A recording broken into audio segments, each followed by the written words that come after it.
First angel sounded his trumpet, and there came hail and fire mixed with blood, and it was hurled down on the earth. A third of the earth was burned up, a third of the trees were burned up, and all the green grass was burned up.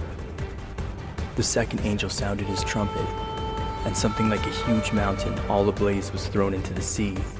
A third of the sea turned into blood, a third of the living creatures in the sea died, and a third of the ships were destroyed. The magnitude of this impact will also send waves roaring into the coastlines, massively affecting coastal cities, possibly wiping them off the map. The third angel sounded his trumpet, and a great star, blazing like a torch, fell from the sky on a third of the rivers and on the springs of water. The name of the star is Wormwood. A third of the waters turned bitter, and many people died from drinking the waters that had turned bitter. The fourth angel sounded his trumpet, and a third of the sun was struck, a third of the moon, and a third of the stars, so that a third of them turned dark. A third of the day was without light, and also a third of the night. The disaster caused by the first three trumpets will disrupt the Earth's surface, and will cause volcanic action on a level so great, smoke and debris will cause a blockout of much of the natural light from the sun. As I watched, I heard an eagle that was flying in midair call out in a loud voice, "Woe, woe, woe to the inhabitants of the earth because of the trumpet blast about to be sounded by the other three angels." Then the fifth angel sounded, and I saw a star fallen from heaven to the earth.